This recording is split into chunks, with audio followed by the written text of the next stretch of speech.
Western Flyer bicycle and Schwinn with spring. When I was about 5 years of age, I received a Western Flyer bicycle.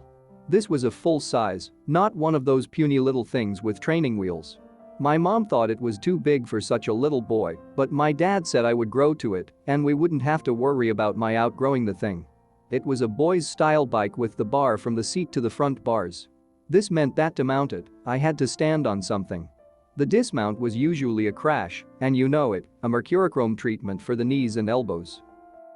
Learning to ride that bicycle was no small achievement. I soon learned how to run along beside the bike to get up speed, step from the pedal to the bottom brace, and then throw my leg up high over the rear and pull up onto the seat. The dismount was a similar feat. The right leg was lifted forward between the arms and over the center brace, then while coasting alongside side, jump off and run the bike to a stop. I was proud of that bicycle, but wouldn't you know it, my cousin Aubrey, who lived down the street, suddenly appeared with a brand new Schwinn bicycle. What made the Schwinn such a superior piece of fine machinery was the big shiny chrome spring mounted on the front bracket. I'm sure that at the time I had little appreciation of machined parts versus sheet metal, or the quality of welds, or any other technical bit. But that big shiny spring on the Schwinn, I was assured by Aubrey, meant that it was the best bicycle in the world. Do all kids always think that everyone has something better, or that everyone gets treated better, or that other kids can do something better? I hate to admit it, but I believe this type of thinking was dominant in much of my early life. I hope this is true of most people. I hate to admit to a character fault of this type at such an early age. I will say that now I recognize my abilities, my assets, my heritage, my gifts, and do not covet those who have more, or scorn those who have less. One particular memory of riding that bicycle occurred right in front of my house. How many times my mom had said to me, "Be careful and watch for cars." It was such a dumb thing to keep telling me. Of course I was careful, and who could not see something as big as a car? Anyway, I was cruising down the street gazing at something on the sidewalk when I heard a scream. The next thing I know I am floundering on the hood of a car. The bike is folded on the pavement in front of the car, and the sound of women screaming is ringing in my ears. The little old lady school teacher who lived on the corner had seen me coming up the street. She had slowed the car and finally brought it to a complete stop as I kept steaming toward her at full speed. I had run full tilt into the car, which was stopped in the middle of the street. A few scratches, a few dents, and a kid who really did watch for cars in the future. Running off to Mrs. Fields. During the time that we lived with my grandparents on the farm, I had a close friendship with the big black dog that lived somewhere nearby. I am not sure if he had a name, he was just a big black farm-type dog. His back was about as tall as my shoulders. I was only 3 years old. I would grab around his neck or hold onto his back and follow him everywhere. One afternoon it came to pass that my presence on the premises was missed. A quick search by Mama Doe established that I was nowhere within the 50-yard radius that encompassed the house, barn, and area of the farm. The big search was just starting to move into full swing when the phone rang, and Mrs. Fields, the little old lady who lived up the road, called to say that there was a little boy hanging in the bottom strand of her barbed wire fence, and did anyone want to claim him?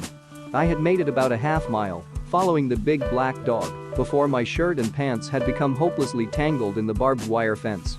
I relate this story as told by Mama Doe, for I have no recollection of the event. I don't even remember if I got a switch or not. Hog killing time on the farm. Daddy Doe was primarily a cotton farmer, but had a couple of milk cows, a few pigs, and a flock of chickens. Mama Doe and my mother took care of dispensing with the chickens when a special meal was due, but the hogs were the purview of the family men. My memories are spotty, but here are a few of the scenes that still inhabit the recesses of my brain. A cold, clear day with the smell of working men, steaming water, and dying hogs. Placing the big black cast iron pot on bricks in the backyard. Building a big fire under the pot, which is filled with many buckets of water from the well. Killing the hog. When the water begins to boil, lowering the hog into the boiling water to loose the hair from the skin. Scraping the hair from the skin. Not sure about the butchering, but the ham ended up hanging in the smokehouse at the end of the wooden walk. I still have the big cast iron pot. The thrill of Halloween. When I was a kid, there was no thought of poison candy or kids getting run over by cars. The children were allowed to roam the neighborhood knocking at all the doors for tricks or treats. Costumes were homemade with the exception of some gauze and rubber masks. The neat thing I remember was that many of the adults would dress up and roam around the streets also. Meeting another 3.5-foot tall ghoul is much different from meeting a Frankenstein monster, twice your height, in the dark spot that exists in the middle of the block, halfway between the little town streetlights. Adults should never forget the fleeting magic that Halloween, Christmas, and birthdays have for children. Christmas and Christmas Eve. As a child I thought that everyone celebrated Christmas in the same way. Christmas Eve afternoon had visits from neighbors and friends and informal gatherings with cookies and Christmas candies. I would hang around the tree, taking every chance to shake the gifts with my name on the cards. It would seem as though it would never get dark. I knew that Santa would not come till it got dark.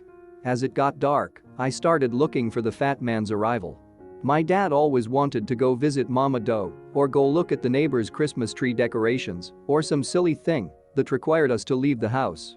Inevitably, this lousy timing on his part would make our return to the house too late. Santa would have arrived, left the gifts, and departed for another year.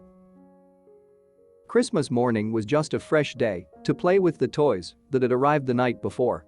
It was not till my marriage, the arrival of my own children, that Santa started arriving during my slumbering hours of Christmas Eve. In relating this Christmas procedure, I realized that in those days, we looked at our neighbors' Christmas trees through the front windows of their homes. Everyone set their tree in the front window so it could be seen from the street.